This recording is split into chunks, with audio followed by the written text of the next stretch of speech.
Good evening, everybody, and welcome. Sailor Nation Sports is on the air. We are proud to be able to deliver another quality sports entertainment package for you this evening. My colleague, the legend, I Know Joe, as people call him around town, is Joe Canuck. Buddy, we are back in the press box in an incredible facility.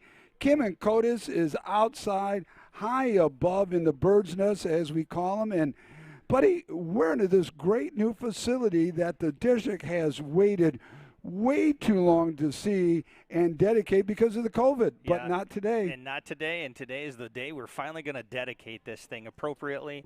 We've been waiting since last year, quite honestly. Yeah. And then we had the delay. It was scheduled. It was scheduled back in August, I believe, was originally when it was going to be rescheduled, and then it got delayed again. But here we are, September 15th. It's a beautiful day for soccer out there. It's nice and cool. No rain, no wind. It's just it's just perfect. Other than the haze coming from the smoke out west, you couldn't ask for a better night. We're approximately 5 minutes and 4 seconds away from dedication. Yep, and it's going to be a good dedication. I know that Mr. Kimball is one of the things that is one of the people that's going to be recognized and mentioned in this today. Mr. Kimball was the very first soccer coach? Very first soccer coach, yes. So. Wow. And kind of like an old bottle of wine, the older the better, and he's probably peaking right now seeing this beautiful complex, huh? Yeah, absolutely. Yeah. We're going to let Tim Lipan take over, and we'll be right back here. Okay, he wants me to stay here. So we're 4:26 remaining. Both teams, Sailors, are playing host to the Dutch of Holland High School. Both teams come in undefeated. Dedicate our new facility and honor those who made Sailor soccer possible over the years. First, a special thanks goes out to Sailor Nation for securing the funds for this beautiful venue in the passage of the 2018 bond proposal. Give yourselves a round of applause. Tim Lipan giving the introductions and the opening statements here at the new soccer complex. We are all way too familiar with. Glad to listen to Tim. Does a nice job. He does basketball. Tim does. I mean, you think about announcers. Tim does a lot. Fantastic. He did volleyball. He does basketball. He does soccer. Your Sailors are currently 3-0 on the season. Sailors off to a 3-0 start. Nice start for the Sailors. Very nice start for the team this year. For our soccer community. Please direct your attention to the South Goal area. Assembled our former Sailor head coaches, Sailor soccer mentors, and their families. As each person is introduced, please step forward and be recognized.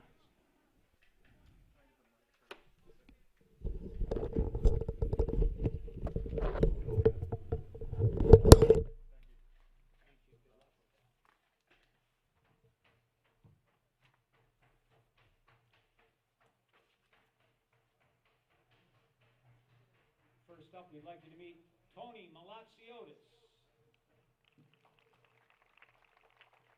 Tony coached the Sailors from 1991 to 1999. Many people call him Mr. Mona Shore's Soccer. Next up, please welcome Jerry Fitzpatrick.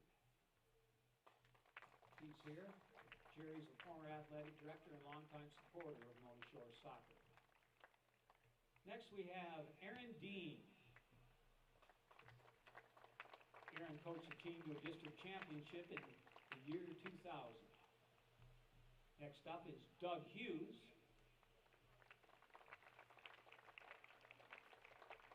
Doug took the reins of Mona Shore Soccer program in 2001. Next, meet Jeremy Leffering. Jeremy ran the program from 2002 to 2014, ending his run with 3 straight conference titles.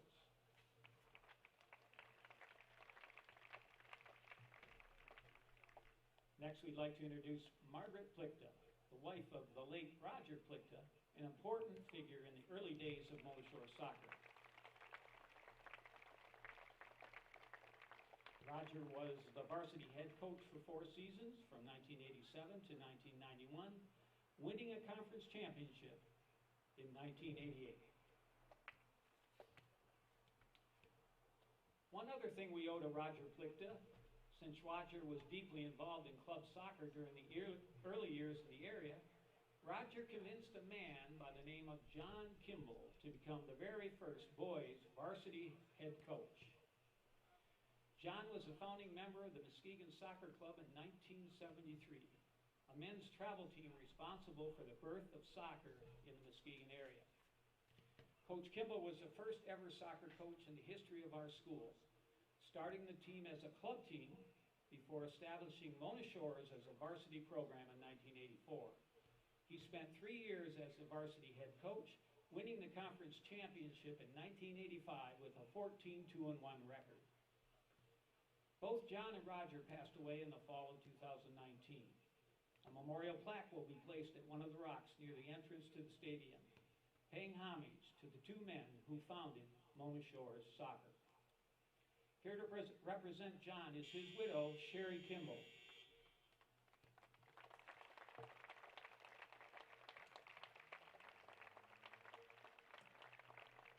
Sherry is a Mona Shores middle school clerk who has worked the gate at Mona Shores soccer games for years. Also here are John's daughters and former Mona Shores high school soccer players, Sarah Carlisle, Carrie Jones, and Emily Dewey, and their families. Also here, John's sister Pat Yonkers and her husband Fred, and John's sister-in-law Kathy Vanderwater and Pam Matthews. Let's give a final round of applause for John and Roger's families, our former coaches, our current coaches, and all our players. Thank you for being here and helping us dedicate Mona Shores Soccer Stadium. Go Shores! And a terrific dedication for this soccer field and for the history that's behind it. You know, the past and present is a fantastic job by Tim Lipan, as always, bringing it to life and making it happen. Yeah, and a lot of coaches over multiple decades, too. How wonderful is that? Todd Conrad out there talking to every one of them and the families. We've got people behind the fence in there from the neighborhood homes that are just to the south of the stadium here. We've got a nice crowd on both sides, and I'm excited. I've seen only a handful. My youngest son, Alexander, played soccer here, and but God, it's been a while. Yeah, and this field has undergone such a transformation. But yeah, and again, here we are, you know, looking. Oh yeah, there we are right there. You're looking at the internal niceties, I guess, if you will, of the new press box here, the soccer field. One could only hope that someday our illustrious Sailor Stadium will have facilities like this for Sailor Nation. Some people don't know the upgrade that this is. The press box before was a little raised wooden stand over on the opposite side where the well, this whole complex right here on the corner of Hendry and Seminole has transformed, has morphed into one of the better complexes in West Michigan, to be honest with you. Yeah, along really the lake here. I'm looking forward to doing some of the the softball games and everything else. That it's going to be really, really cool. Yeah. See Tony's son Billy here, coach here a little bit. Yeah, Tony coach, goes to my church 8 years from Tony's Pizza. Nice, very nice. We're going to be quiet as Tim Lipan announces the starting lineup.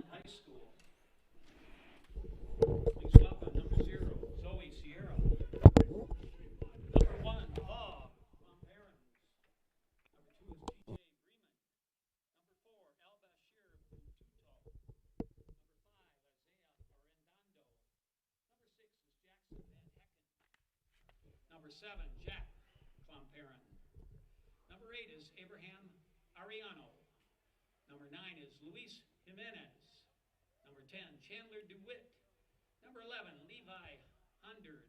Number 13 is Niall Teague. Number 14, Pedro Ramirez. Number 15 is Axel Gonzalez. Number 16, Christian Diaz. Number 17 is Breton Timmer. Number 18 is Christian Ruiz. Number 19, Chris French. Number 20 is Samuel Jimenez. And number 20 is Fabian Castillo. Varsity coach is Greg Sidamo.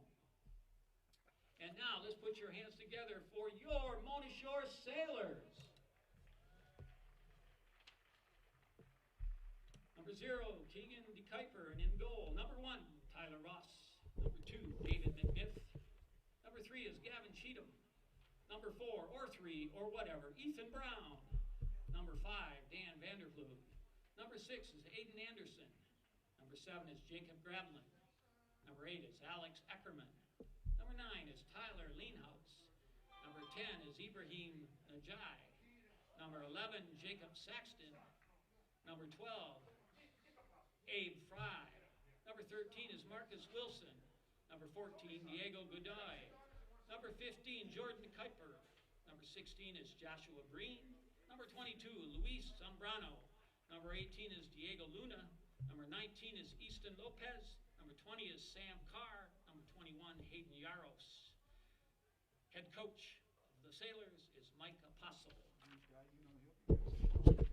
now, please rise, gentlemen. Please remove your hats and face the north end of the Sailors Soccer Complex as we salute the United States of America with the singing of our national anthem.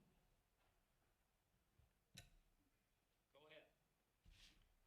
Joey Grant? Oh, say, can you see by the dawn's early light what so proudly we hailed at the twilight's last gleaming, whose broad stripes and bright stars through the perilous fight o'er the ramparts we watched were so gallantly streaming, and the rocket's red glare, the bombs bursting in air, gave proof through the night that our flag was still there.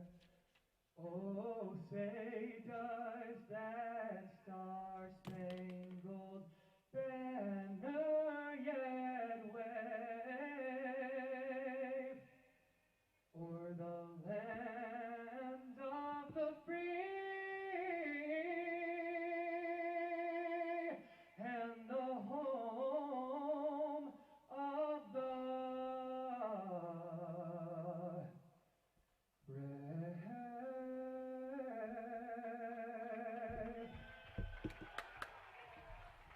Very well done. National anthem. Great way to open this right after that wonderful dedication. And now we're getting some good soccer. Understand that this matchup between the Mona Shore Sailors and the Holland Dutch is supposed to be a very good matchup. Sailors come in. I do not know what the Holland record is, but I know that the Sailors are 3-0 coming into this game. So yeah, what a nice rendition of a national anthem. Absolutely oh, my beautiful. God, that was wonderful. September 15th, my boy, we are halfway through the month of September. We're September gone, but we are playing high school sports. We are, and that's, again, we talked about it before. That's a really good thing. That's a great thing. As long as everyone, you know, the athletes, spectators, practicing some social distancing, wearing a mask, doing all the right things for the right reason. Right. And that's a good thing. But we are getting way on this great evening. Dedication, 40-minute halves here at the Sailor Complex. Sailor Soccer Complex, I guess it's called. And the venerable one, Tim Lipan, off to my right. We're going to try not to interfere with him as the golden-throated one that he is here is going to be doing the announcing. And we are underway. Waiting, we're going to make an addition to the family. We're going to announce that later on once he arrives. But we're adding a third, second color person, a third. It's going to be joining us shortly.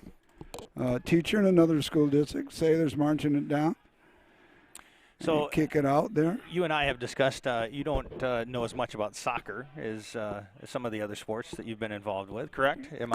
Correct. I've got limited knowledge, but I will do my best. So you have your defense, you have your midfield, and Yep. you have your forwards. Yeah, okay? that is correct. You understand the offsides and all that Yep, stuff as well? Yeah, you got the goalie there in off colors, wearing the gloves to protect themselves. It takes a lot of coordination. You've got to be in shape to play this sport. There is just no downtime to soccer. No. They're running around. It's a huge it's a huge field. No, it is 100% on all the time. Oh, this yeah. is about as much downtime as you get. So. Yeah, right. When the ball goes out of bounds, catch your breath a little bit, and okay, Sailors working it down the left side of the field. Yep.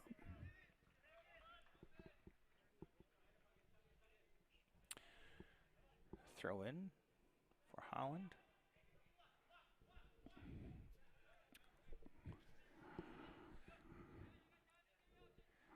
Steve will be able to speak more specifically to the style or the actual offense that they're offensive setup and things like that. Kind of stuff. Correct. Some defensive stuff.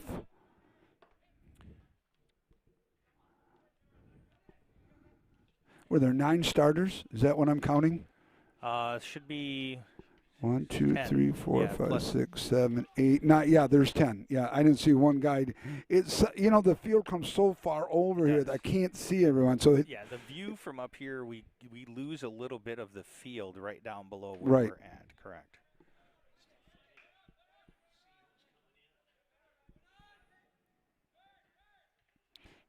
it's almost like, Tim, we should have like a perch hanging over to so we can see this. Excuse me, we can't quite see you here. Holland seems to be more on the tech ball. Is a soccer ball hanging down at that south end here of the stadium. Defense clears it out of the goalie area there, out of the box. That'll be a throw-in for Holland. How did and this is where Steve can help us. Throw in versus kick in. So if the ball is kicked out by the Sailors, or Holland, to either one of the sides, it's a throw. Okay. If Shores kicks it out the back end of the field, it's a corner kick. Okay. That goes to Holland. So if it goes out of like the end zone, we would Correct, say, yes. okay. If Holland kicks it out on the Shores side, then it's a goalie kick. Oh. So the goalie gets to kick it. I gotcha. If it goes out on the sides, then it's an automatic throw-in? It's a throw-in. Yes. I gotcha. So the only time you kick it then is from the corners, depending on corners and the goalie. Yep. And then obviously if you have a penalty kick or correct. Any type of So, and there's direct and indirect penalty kicks. Oh. Okay, DeLong better hurry up and get up here. Okay. I understand enough to be dangerous. Yeah, so you do. Well, we're kind of leaking out the name of the third person coming up in here, but that's all right. I think they call that a tease, if I'm correct. Yes, a tease. Is that a tease? Huh? That would be a tease. Oh, and while we're discussing this and Sailor Nation Sports was watching, Sailor Nation Sports, I want to share something that I was privy to. I think late last week, that my colleague to the left here is an award-winning colleague, and it's almost on the level of an Oscar and an Emmy,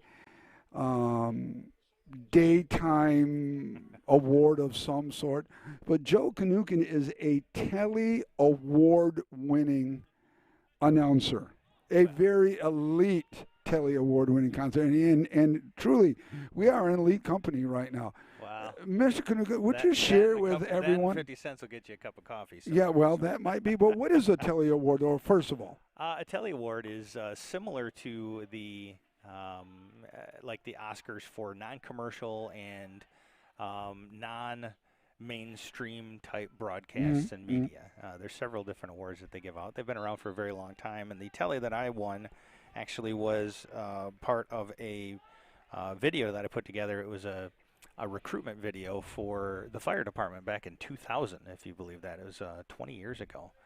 How time flies for yes, you. Yes, absolutely. 20 years. Speaking of years flying by, tomorrow will be my 24th year full-time with the City of Norton Shores Fire Department. Can we get a fist bump here, 24 brother? Yeah, look, congratulations. Next month will be 28 years altogether in the fire service with Look Norton at Shores Fire you. Department. So Okay, well, congratulations, I'm one of buddy. the old Thank you. guys at the fire department. Yeah, so. thank you for what you do. Well, since how we're throwing out numbers right here, I'm going to just throw out a few numbers myself, Please if do. I may. You got me. This is my 43rd year of being a public school educator.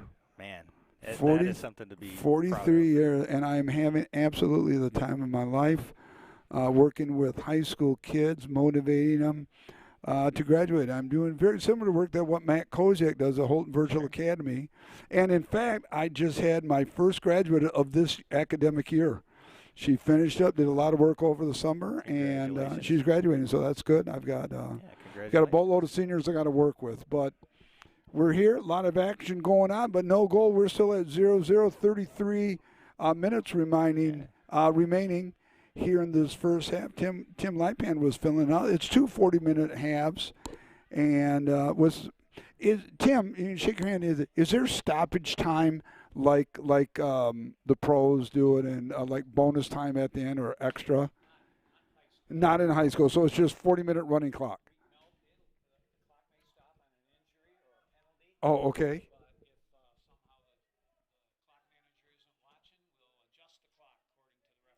Oh, okay. So no stoppage, but the refs have some input, injuries obviously, and some other things. Okay. Well, that's good to know. We want to thank Tim for helping us out right here. Well, how long have you been announcing sports here? You've been doing it a while. Well, I have. I don't know when I started, but somewhere around 2009 or 10 maybe. Yeah, good for you. Good for you. Yeah. Started with basketball, and now I do a whole bunch of different ones. Is that because time is on your side now and you're allowed to do all that extra stuff, my friend? Since there aren't any festivals. No, I know that. Yeah, and you're really active in the community with all that, Timmy. Well, hopefully next year. Hopefully, God willing. You know that. You know we survive this. People do the right things. You know, and we'll get out of this okay. We've done well in Muskegon County. You know, so far with the pandemic in front. We're down to 31 minutes remaining here. And a lot of emphasis is going on. The Dutch just seem to be, you know, I don't know, more aggressive setting it up, more on the offensive. Say they're playing more defensive.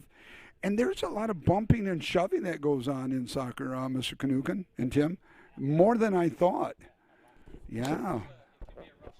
A lot of body contact, a lot of boxing out, a lot of, pushing and shoving, but they do, cut it off to the dangerous stuff. Like there's tripping is a thing, and they make sure that doesn't occur. Corner kick there by the Dutch. Oh, there's a shot on goal. It's another shot on goal blocked by the Sailors. But it's interesting to watch a corner kick, how they can put some English on the ball and make the ball bend. Kind of like the movie Bend It Like Beckham. Yep, there you go. Yep. Look at me with that little soccer quote. Boy, have I dug into that one. Yes, sir, Bob. I got this soccer stuff down. Oh, and I do want to mention that Mike Apostle, the Greek that he is the head coach. I was asking Billy Malacciotis, Tony's son, is that? And yes, it is, Mr. Davros. So. There's a shot on goal. Oh, it's a save. Oh, my God, what a nice save. The right-handed save diving, and it just rolls out of bounds as the Dutch were hard charging to get that in. But the save, that was a brilliant save. That's a replay save. Once Mr. Kanukin settles down, we might be able to see. Working on some replay stuff, and we're excited with some of the new stuff. We've got some remote cameras that we're going to be utilizing as these seasons go by. There's a shot on goal. Oh, it's a save as it hits the bottom corner there. Boy, that goalie is just going to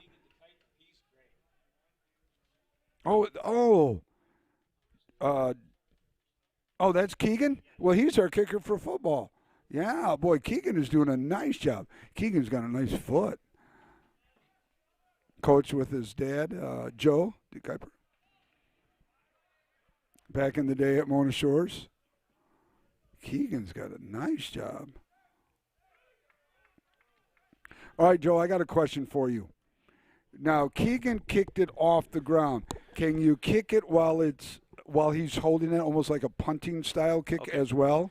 So do you have an option, or is it depending on something? If it goes out, okay, it goes out the back. Right, which it did. He will kick it from one of the corners. So you see the large box, Yep. and then the small box right in front of the goal itself. Right. He'll kick it from one of those corners. If he saves the goal, like he stops it right before he picks it up anywhere in the large box, he can kick it from anywhere in that large box. He's the only person on the field that can use his hands, and he can only do so inside that large box. Okay, all right.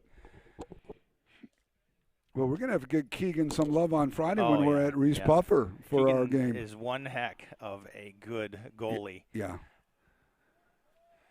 He has been outstanding the last couple of years. Really fantastic. Oh, yeah. He's got a steady foot. Was good at Ford Field for our state championship run in game.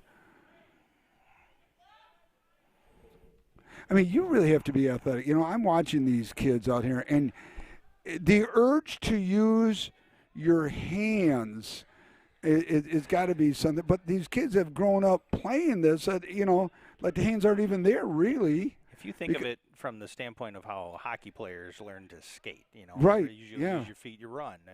You know, these kids have grown up not using their hands from a very young age. You know? Well, and you look at the footwork, front, back, sideways, roll, this, that. It's just it's a joy to watch. Keep in mind, it is also an art too. There's a lot of touch on this. So if you want the ball to go one way, you want it to float, you want it to, you want it to hook, you want it to fade. You want to use your knees to control the ball. You use your body to control the ball, your head to readjust the direction you want it to go. Yeah. There's a lot of different stuff that they will learn over their years up to this point and beyond.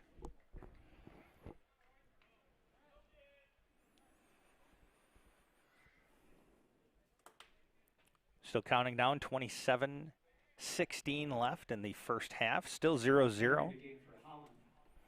Holland with a substitution. In for the Sailors, number 5 is Dan Vanderpool. Let me just mention a couple American legendary soccer players, that are going to roll off my right here. For instance, the great one, Landon Donovan, the Olympic award winner. Yeah, Landon Donovan was a great one. In fact, he just retired. Yeah, he's a name synonymous with the professional sport of soccer. Mm-hmm. Really gave some recognition. Another one, locally that's synonymous with, high level, elite level of soccer is that Billy Malacciotis. Yeah, right? Billy Malacciotis. Yeah. Well, not only that. Coached many of the greats. And not only that, but Billy holding dual citizenship in Greece and here in America. He's done both. He's done international and domestic soccer as well. So, those Greeks, they just don't get enough love here in America. I tell you, the Greeks. We're sharing that love tonight because Mr. Billy Malacciotis is here with us in the press box. Longtime supporter of the soccer program, a coach for many, many years. You were a player back in the day as well. So. Back in the day. Yeah, his dad a big supporter as well. He was coach, right? Yeah, he was a coach. 8 years, from 91 to 99. So nice to share this press box with such legends. I have legends next to me, Tim Lipan and Nick Davros and Billy Malacciotis. Yeah. Although I do have a bone to pick with Mr. Malacciotis. I'm not even going to mention that one on the air. We'll have to talk about that on a commercial break. You know what? One would have thought, now here, look, okay, and I'm going to be honest with this comment right here. We're at Mona Shores, graduates of Mona Shores, father coach, son coach, and they just happen to own one of the better restaurants around. Tony's Pizza. One would have thought that we would have had some pizza up here tonight, right? Wouldn't you have thought that maybe some pizza? Now, Bill might be able to make a call. Yeah, Bill might be able to make a call and have some pizza up here delivered to us. loaded. I would think and I would hope that if Bill wants to continue to hear the love from the press box, that he's going to call up one of the closest places and deliver 2 deluxe pizzas.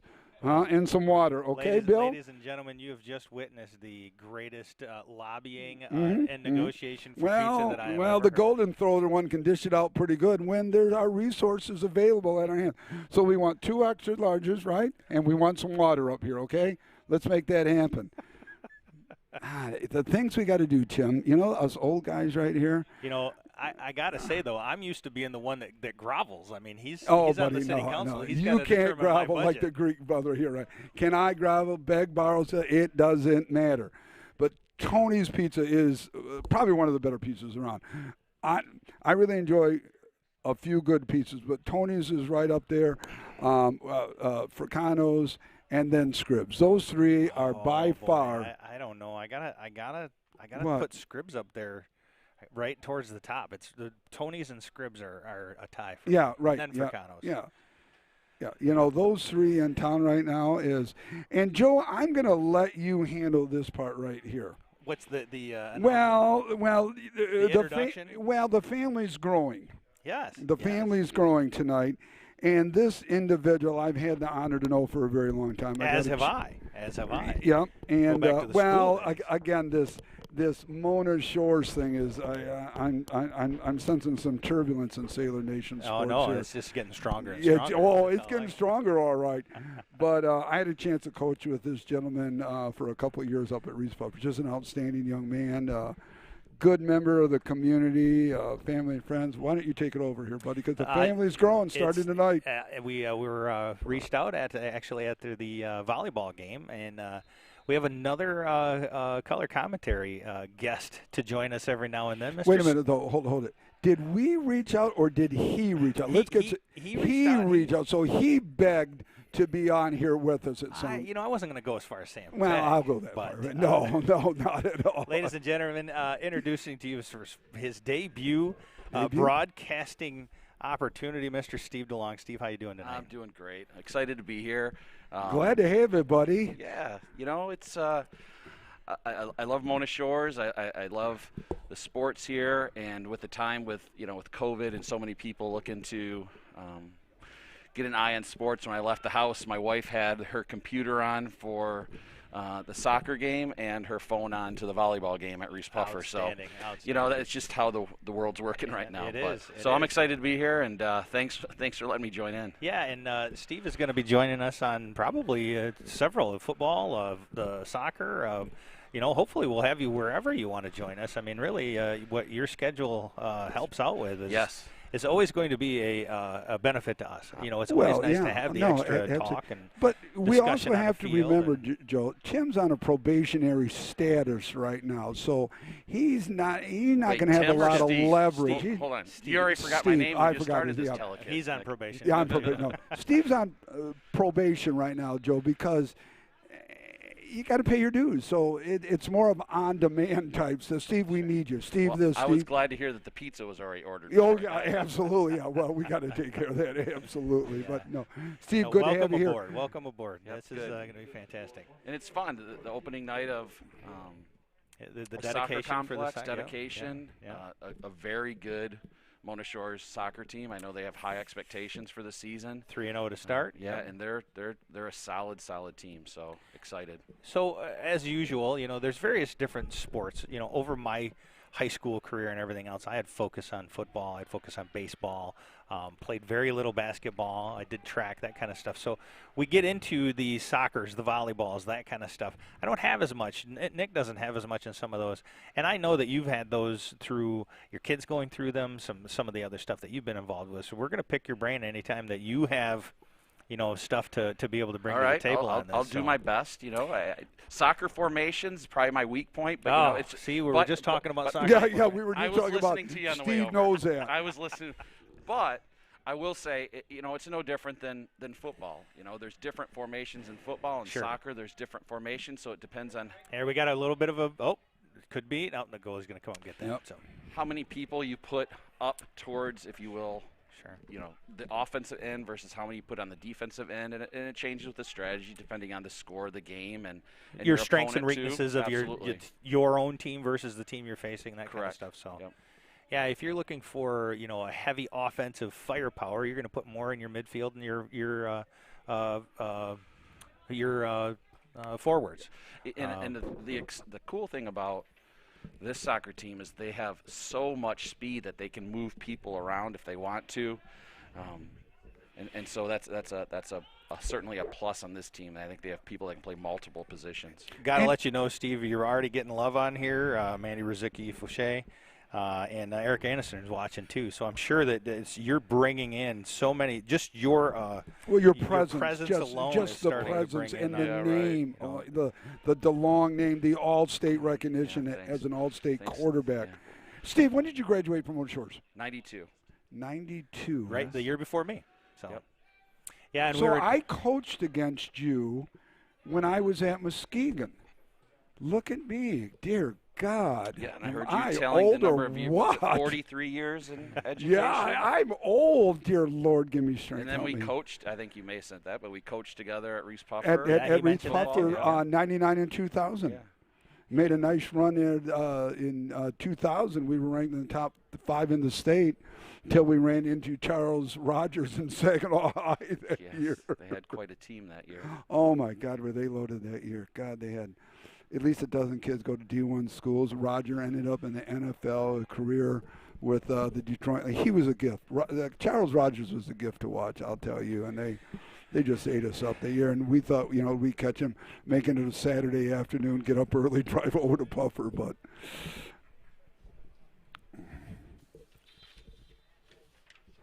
want to welcome everybody that's joining us here, Sailor Nation Sports Network, at the September 15th Varsity Boys Soccer against Holland. It was the soccer complex dedication that has been delayed way too many times, but we ended up landing on a day that is absolutely beautiful. You can't ask for much better weather in September to be able to do this. And there's a nice crowd here, nice crowd. The facilities are pristine, well-kept. You know, well-kept during the pandemic period of time, gave them a chance to finish up a lot of little things, and I tell you, it is absolutely Mona Shores, Norton Shores. You should be very proud of your administration on what they did, from hiring the architecture to the builders of the facility, the crew that maintains it.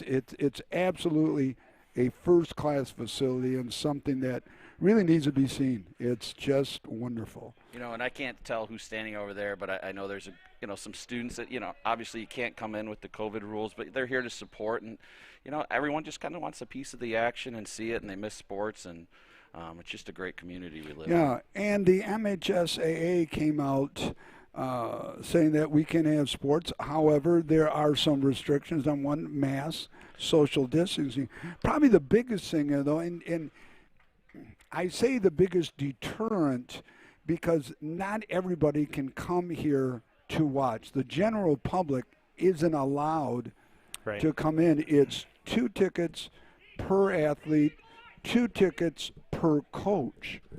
And that limits the amount of people that can come in and watch this. And hopefully it's only a 1-year stint. Let's hope a year from now that, we've got a vaccine and we're able to bring in people, because more people need to see this beautiful facility. Yeah, absolutely. Next year, I fully expect that this will be packed. I mean, absolutely packed with fans, students, and family alike. Steve, I'm noticing, you being the soccer guru that you are, out of the 25 players, he's really young. He's only got a handful of seniors this year. They may be good for a while now. They will be good for a while, and it's there's no, for lack of a better way to put it, slouches on the roster. When you Easton Lopez is a freshman. I've heard nothing but great things about him. But they're really led by a great senior group. You have Keegan DeKuyper in goalie. He probably is the best goalie in the area. Seriously, he's that good. He is fantastic. Wow, that's athletic, aggressive, and he's a great kid. Obviously. Oh yeah. David McNiff has been up for a while. Ethan Brown is a beyond a solid player. He comes from good genes. His father, John, was a great football player, but also played soccer. His mom was a great athlete. So you have Jacob Gravelin, Aiden Anderson. You have lots of good leaders on the team, and so I think when you combine what you have as the senior group with the younger group, I think they're looking for good things to happen. Steve, out of that group of seniors, how many are starters, or would you could? And I probably forgot to bring up the one that had the most impressive resume, and that's Hayden Yaros from last year. Oh yeah, he is. I think he's running here on the sideline, 21, but he has a deadly foot. He had quick kick, and but he's definitely a leader up there. So you have Keegan DeKuyper, you have David McNiff, Ethan Brown. Yaros is out there, so those are kind of your main 4. stuff, yeah, 4 out of your 10, and then so 40%. A good junior group. Yeah. You might remember in class of '93, so it would have been the class after you. We had a Yaros that was a pretty good soccer player. I don't know if it's a brother, maybe older brother. I don't know. Gosh, maybe. I have to look back on that. There's a Yaros, and I remember him being a soccer player. So to pull out the old yearbook. Yeah, the old yearbook. That's a scary thing sometimes to be honest. God, the footwork. You just watch some of the footwork out there by some of these kids. God, if I tried to do something like that, it's not going to happen. And I was listening to you on the way over talking about the physicality of soccer too. I think sometimes soccer gets a bad rap, but it is not. Soccer is a physical. Oh sport. yeah. There's no question about it. It's not a sport you take lightly. No slouch sport, that's for sure. It's funny. I coached my kids early on in soccer, and I was not a soccer player, so I didn't know. I attributed everything to soccer, to hockey.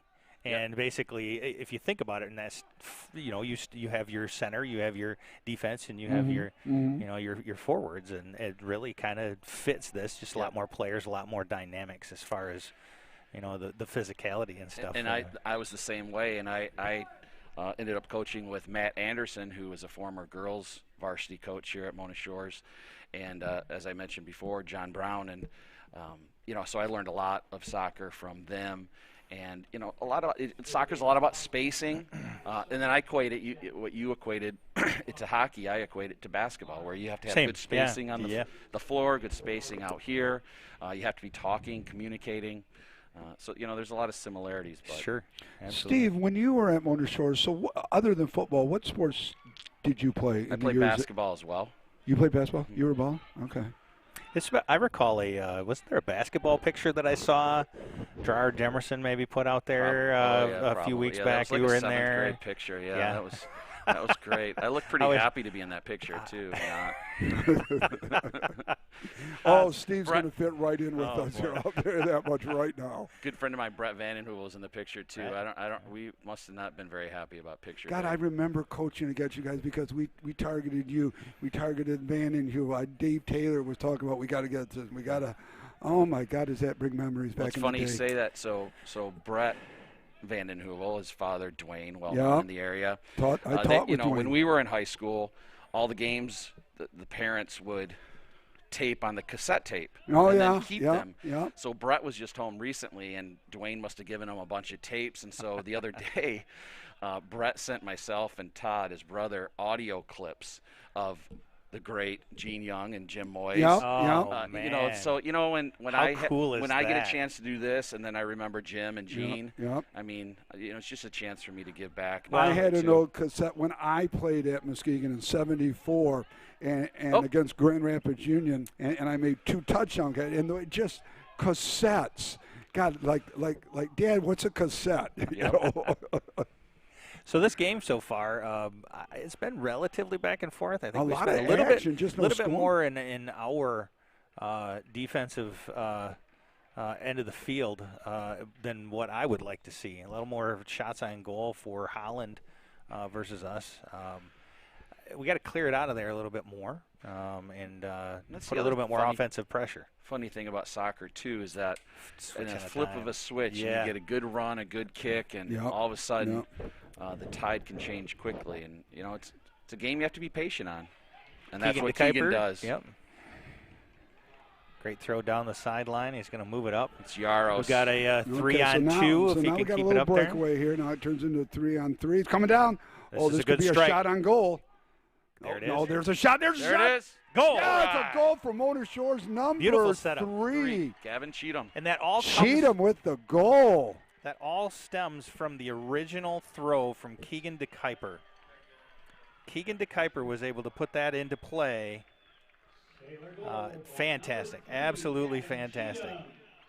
Gavin Cheatham with the right foot. Just dagger into the net. I mean, not to beat my own drum while I'm on here for the first time, but I said how quickly the tide in soccer can change on cue. You know, I remember a hockey game and a couple of football games where Nick referred to me as the great prognosticator. Oh, yeah? I may be relinquishing that title to That's Mr. right. Steve DeLong. Well, So. at least in this sport you may be right now because, look, just the presence, the aura, the name, DeYoung, legendary. Synonymous with greatness, and look at right now produces a goal. Mona Shores up 1-0, 9:25 left in the first half. And this is very much a momentum game as well. You know, you look at it from how much physicality there is. You score a goal, that gives you that boost of adrenaline, that energy to keep going. It can take it away from the other team as well, especially if it's late in the game where you're looking to score or tie it up or go ahead or something like that. Yeah. It really does change the momentum very quickly here. It's huge to score first, to take the lead right. And now it just changes the dynamics of the games of, okay, we got to come from behind. We got to do things a little differently right now. Steve, I got a question for you. I see a lot of these guys, and I don't know how they do it. When the balls come, they use their head. How hard is a soccer ball? It's hard, and there's a technique to hitting it. There's no question about it. You want to be the deliverer, delivering the blow to the soccer ball rather than absorbing. So the instead blow. of the ball come to you, you kind of like lunge at it. Yes. Okay. And there's a part of the head you want to hit it with, not the crown, the forefront of it, and everything else. And and the ones that always get me are the ones when the goalie punts them down and they're at midfield and they're coming high and then they're getting. It's like, oh my goodness. God, I know. Well, for our coaching thing, they had a rule, football rules meeting, and that. Yes. And they were talking about concussion. The leading sport in high school with the highest degree of concussion is? Soccer. For sure. Yeah, people think, it's football, it's football. It's not football. No. It's soccer right now. And I can see why. The physicality, the movement of the players. Yeah. There's no head protection here. No. So clunking your head on another player. For and a everything while, else.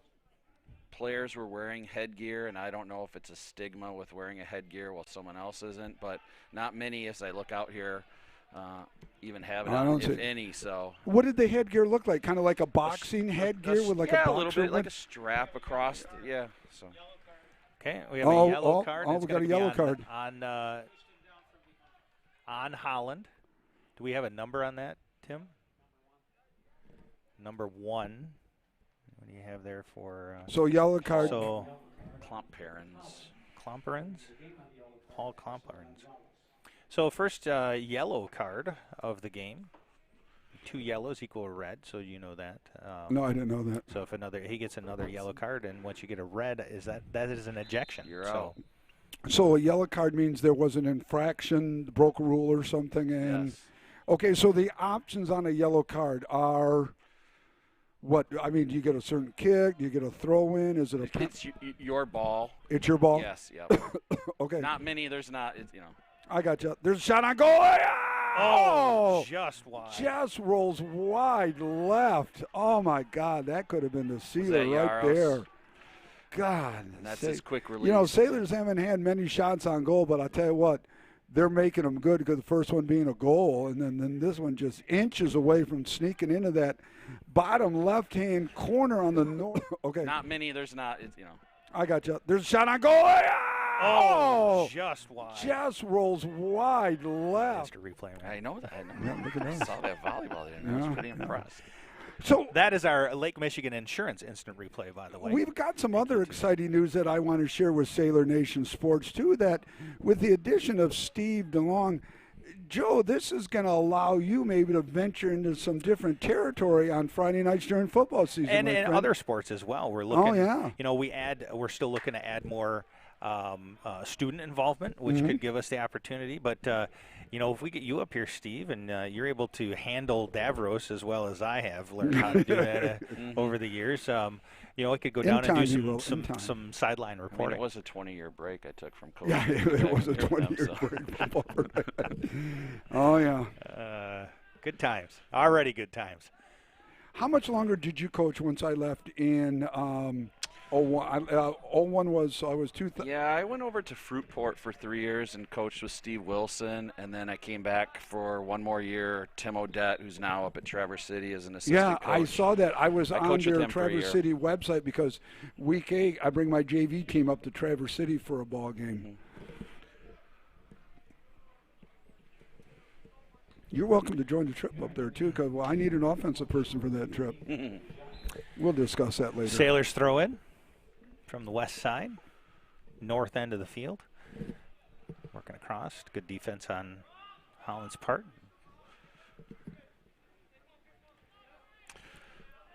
Battle for it at midfield. You know, and the thing about if not all, but the vast majority of the Mona Shores players, and I think it's just general with soccer overall, they've been playing higher level soccer, whether it's travel or premier, and they're just, you know, fundamentally schooled well. Yeah. Well, and one thing that is paramount with any that looked like it was going to float a little bit more to the right. We had a person in perfect position. The communication, they look like they play well together. It looks like they have the discipline and know what we're going to be doing before they even do it. And that's a huge deal when you're talking about soccer. Steve, I got another question for you. And you know, knowing that, so this group of kids, can they form a team outside of the high school for summer and then travel around as this group So in the winter and spring they can do that, I believe, and so they have indoor soccer. Indoor soccer they do, and there's different places they can go to. Sure. And there's skill development camps, and they call them ODPs, Olympic development programs, and things like that. What a nice thing to have. It's kind of like in football now, you know, you're allowed to have 7 7-on-7 camps and travel around the country literally and match all over the Midwest and to just build up and expose the kids at different universities as well. Yep. And there's definitely players on this team that have the capability of, you know, minimally playing, you know, at Muskegon Community College, but, you know, the possibilities of playing D3, you know, and maybe some of the younger kids playing D2 as well. So it's just a good group. Who are perennial powers in soccer other than Western Michigan Christian, obviously? Are they the elite school in Muskegon County? Western Michigan Christian? Yeah, I would say, you know, they're up there. Grand Haven is oftentimes, you know, because of their size, they're always going to be difficult. Well, just the mere number of bodies that they have. And Western Michigan Christian not having football. Correct. Is a lot of focus on the basketball and soccer is really their key sports. are their sports, right? And Tim Lipan just mentioned to me that they just won the state title. Was it last year? Yes. Yep. Yeah. Correct. They had talked about starting a football program, and it just never. I think they have a co-op, and last I heard, they only have one player. At North Muskegon. No, from Christian, I thought, but is playing on the Catholic team this year. Oh, it's playing on the Catholic. So that bumps Catholic up how many divisions? Because they're not a D8 school schools, because you got to add the enrollment of another school with them. And there's Keegan, and that's a little dangerous. That is coming dangerous. Out there, yep. That's Keegan, though, man. It's a risk, but Keegan wins a lot of those battles because he's very physical and he's very fast. And if you look behind it, the kids know he's coming out, and so they try to cover the net behind it. They, you know, that's once again communication and knowing each other and how to play. So question then, so if Keegan comes up, can another Sailor player go in that goalie crease right there to take his spot. As long as he can't use the hands. He just can't use it. Right. He can't use it. Yeah. That individual can't, so he can use Only everything Keegan else. can inside the big box. Right. That's it.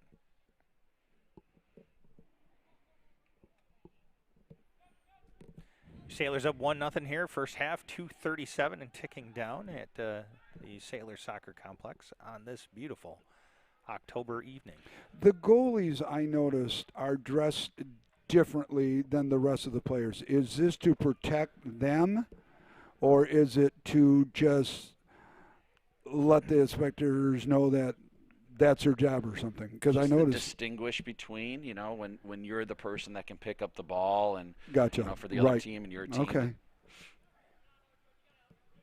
Especially when you have something where Keegan charges out, you have somebody else moving back. Yes. You want to make sure you identify the person that is eligible to touch the ball. To touch the ball with their hands, correct. hands. Yep. And just watching that play right there's Ethan Brown, but the play before it when he got it in the mid-circle, he's so good at going to the ball and getting that first touch on the ball and beating people to the spot. To welcome everybody joining us here. 1:42 left, first half. Sailors up 1-0. I believe we have about 25 people joining us so far, and it has been climbing ever since Mr. DeLong got here. So the word is getting out that our new color analyst is here in the John Vandervelde of Nexus Realty broadcast only booth. 25 tonight. You're already doing an excellent job. Thank you. Welcome aboard. It's fun. Like I said, just looking forward to giving back and remembering those days of Jim Moyes and Gene Young. And All right, we got a yellow card coming out here. Tim Lipan catching that right away. This one is against the Sailors, is that correct? looked like against Yaros, maybe. So now I'm looking at him. So he's writing down the individual's number and what the infraction might have been? Correct. Okay. Once again, for those that don't know, and especially for my partner here, 2 yellows equals a red and in a automatic ejection. So the cards are saved for the more dangerous infractions, correct? Would that be the best way to describe it? Yes. Steve, the dangerous infractions, and the ones that impede, slide tackles and those that impede a possible scoring opportunity. Mm-hmm. So 2 yellows make a red. You can go directly to red Yes. as well. So. But do 2 rights make a wrong, though, sometimes? Well, it depends on what sport you're talking Oh, it depends what sport. Okay, I need some clarification on that. It's my role here to, if 2 yellows make a red, I don't get that spec. In the color wheel, it's not in my color wheel palette. But if you guys say that, I'm going to have to believe you on that one.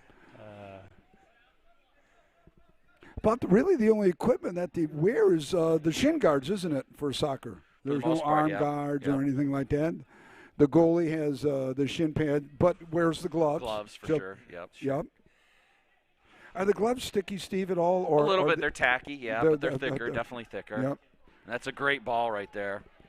10, 9, 8, 7, 6, 5, 4, Who is that yellow card against? I thought Yaros.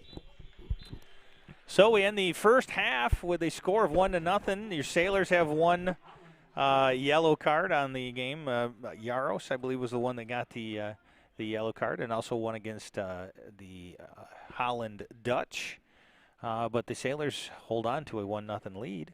We're going to take a little bit of a break here while the teams rest up, get ready for the second half, and then we will be right back after this. All the protection you need, nothing you don't. At Lake Michigan Insurance Agency, save on the insurance you need and stop paying for the insurance you don't need. Trust our experts to find the perfect amount of coverage for you, making sure you're covered when you need it and how you need it. But the savings don't stop there. We also shop over 16 insurance providers, industry leaders like Citizens and Frankenmuth Insurance, to make sure you get the highest quality coverage at the lowest possible rate. In Muskegon County, trust Ryan Rozecki to start a quote for you today. Visit Ryan at our Norton Avenue office in the Park Place Shopping Center near Goodwill and Pints and Courts Restaurant, or visit lmc.org/insurance to get started. Looking to buy or sell? Look no further than our broadcast booth sponsor, John Vandervelde at Nexus Realty. Give him a call at 231-759-3634 or go see him at 880 West Broadway Avenue in Muskegon. Nexus Realty, team-based real estate professionals.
Welcome back, ladies and gentlemen, Sailor Nation Sports Network. Steve, if you turn to your left and look at that camera, you are live.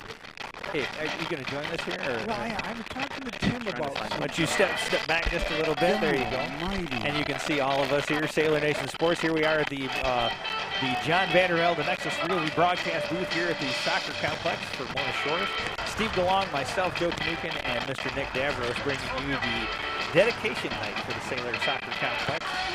And it's your Mona Shores Sailors who are 3-0 on the season, currently up 1-0. And we're about 30 seconds away from kicking off the second half. And Steve is kind of our resident expert. We're going to say that anyway. Yes, we are. I guess there's no other way to say it. We ask questions, he gives answers. That's a good thing. I'll do my best. Yep, and he's doing a fantastic job already. Steve, you know this team probably better than what we do. What do you expect out of the second half? You've heard some of the stuff that's gone on so far this season. We talked about how well they gelled together. They're very aggressive, quick, well communicated, and they know each other so well. What do you expect to see out of the second half? You know, if you just look at what happened the first half, I expect that there might be a lot of the same. I think Mona Shores is opportunistic. They look for times to make good runs on the ball, look to send the ball down the field. But, you know, I think they're a very defensive team. I think they're a very defensive-oriented team first and protect the goal in front of Keegan. And when they get their chances to run, they're going to go. And they have the lead. You know, they can't, the other team can't win. And that was quite evident in the initial goal. And then the second one that was they're opportunistic because a lot of the action, really, I'd probably 80% or more was down at our end, and Holland was being the aggressor. And that's funny how soccer is a sport very much like that. Absolutely. So we want to welcome everybody. Second half of action. Each half is about each half 40 minutes long. It's a running time dependent on the situation, injury. Tim, are there timeouts? A team can call a timeout? There are timeouts, Tim says. It's good to have Tim next to us, and obviously we want to welcome Steve along here. And the lights are on. It's getting dark, and it's hazy, and the haze is coming from the smoke from all the wildfires out west. Finally made it to West Michigan. That is correct. So, Steve, now we noticed that the Sailors are going to have the ball first. Was it Holland's turn to have the ball in the first half then, and it just flips around like that? Steve? Yep. Yes. Okay. I had to think for a second. Sorry, yes. Yeah, no, okay. Because I just know that kind of like football, you know, you win the toss, you can choose. Second half, it flips around like that.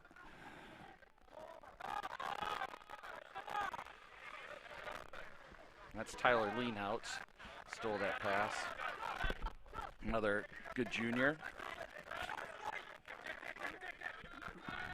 How do you know these kids so well, Steve? I mean, you grow up, your daughter hang with them. I mean, well, my daughter graduated last year. Okay. And then my son is a junior this year, so he knows, you know, between my daughter graduating, that class, the girls she played with, the boys that are coming up, and then I've coached a lot of sports too, and friends with a lot of the guys. People that will be listening are listening out here, and so I know their families. Well, that's wonderful. That's wonderful. Are you still doing your swimming? You're still doing swimming lives? I am doing I still do swimming lessons. This is my 28th year. Yes. God bless you. Look at you. How wonderful is that? I saw the posts about your the experiences that you had over those 28 years and how rewarding that is to be able to keep people safe. You know, my daughter and son been able to help the past couple of years, and that's been fantastic too. So. Got Mike Mack up here now, the venerable one as well. Again, the icon of Mona Shores right here. We keep adding to the level of legend up here. Well, we do. On a minute-by-minute basis up here. I don't feel worthy enough to be sitting here. And let's see, Shores, Muskegon. I mean, like, talking about odd man out. Are you a Shores grad too? Where are you from? Carroll, Michigan. Oh, you're over the thumb area. Yes, you are. Now, it's funny how you did your thumb. You did your thumb like that. I always do my thumb, the school teacher that I am. People that aren't from the thumb do it that way. That's what they do. Is that wrong. what they say, really? Oh, yeah, that's interesting. Because I say, here's Lake Michigan, here's 96. And just do it that way. So we've knocked off almost 3 minutes here in this second half, I should say. Sailors up 1-0 in the new Sailor Soccer Complex. And the initial, is this the initial soccer They game? had a home game a couple days ago. Saturday. Oh, did they? Yeah. Okay. Yeah. But the dedication then This was, is the official dedication. Correct. So I guess if you consider it the dedication opener. yeah, right.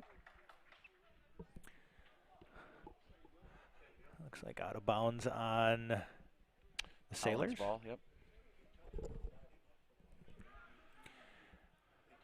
Once again, Sailor Nation, thanks for joining us here this September 15th. Wonderful, wonderful weather. listen to Lights are on. We're playing soccer under the lights, and this is what it's all about. Actually, being able to play some soccer, some sports in general here this Joe year. might know, so hang on a minute. So And as you watch this possession for Holland, you can see Mona Shores, we call it chasing the ball. Mona Shores isn't chasing the ball. They're working to keep the ball in front of them, not put themselves out of position.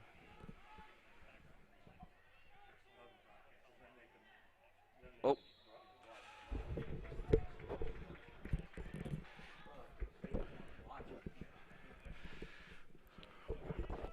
We have a free that's kick probably coming the up best with a scenario. chance here. Listen to us, but watch through them, I would think, because we are. I know that they are trying to exchange the information with regards to So how to Holland here, get Mona that. Shores setting up the wall.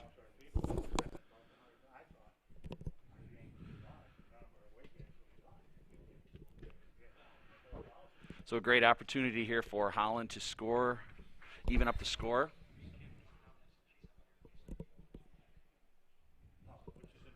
Let's go. Nice Good save by stop. DeKuyper. Well, I tell you, Keegan DeKuyper is just money, Steve. I'll tell you. He's good, and he works hard at it too, like they all do, but great move. There's a little breakaway now. Nice little save there by the Dutch. Mike Mack in here asking about a lot of the boy, we're under some strange times here in 2020 with the. Let's talk about that a little bit, because broadcast I and didn't everything else. understand all the ramifications of the MHSAA. And now that, I only thought, God, it's really going to be big for us because there aren't many schools live streaming doing what we do. But Sure. I'm wrong. Yeah, and it may not be that many. It may be everybody's jumping on board. Early on in this pandemic, the MHSAA reached out to all schools and said that they would make their NFHS cameras available to every single school so that they would be able to broadcast through the NFHS broadcasting service their games. And that has kind of evolved into those home fields that have their own live video broadcasting. They take precedence over any other broadcasting. So visiting teams like Visiting us teams, correct. So are limited what we can do. yes, that's correct. We will be live streaming audio only for Reese Puffer. I don't know any of the other away games as of yet, if we'll be able to do the video, but we will be recording the video and then post-game playing that video as well. Is there time parameters on when it can be? Immediately. Great Oh, move and it great just kick. trickles in right there on They the left him- bottom right-hand corner. It's a great left foot. Yeah, and Yeah. the defense wasn't able to clear that out of there. They just had way too much time sitting in front of that goal, and it was no angle help for Keegan. He was a little bit screened, it looked like, on that, and it was a great left foot kick that just rolled past his Boy, outreach. now- So Sometimes it's just a good kick, and that was Yeah, a good kick. yeah. And now that other missed goal by the Sailors really looms big, that just missed it by less than a foot. So it's 1-1, 34 minutes and 6 seconds remaining here in the second half of the dedication soccer game here in the Sailor Soccer Complex. It doesn't have an official name, does it, Tim? I mean, Sailor Soccer. It's just Sailor Soccer Stadium. Yeah, it's a Sailor Soccer Complex, I think, isn't it? Soccer softball complex, I think, because you have the softball fields just to the east of us. Looking forward to some games in the Boy, spring. that's going to be fun. Yep. And Sailors with the new coach, Jason Crago, surprisingly stepping down as he had done it for 20 years. Yep. And he went out on top of his game. Yes, So he that's did. Absolutely. He did just So- a great job. And what was really nice, too, his dad Throw was in. right by. Oh, Oh, almost. this is so much better. Sailors looking to clear that out of there. Yes, absolutely. Tim Thank you, Tim. Lipan stepping up big time here. Nice job, buddy. And Sydney Tharps, a new Former Sailor, new softball coach. Yeah. Sydney Tharp has a big history of greatness here as a softball player, and she comes in to take the helm. The young lady that sent all kind of home run records. Where did she? It's like 2 years ago, was it? Taylor was her last Dew. name. Taylor Dew. Yeah. Yeah. Where did she end up going to college? I'm not sure where she ended up. She was, I believe, at one time going to go to Ferris, but then I'm not sure. Oh, okay. Yeah, she was big time, boy. She crunched by. I saw her in a couple games.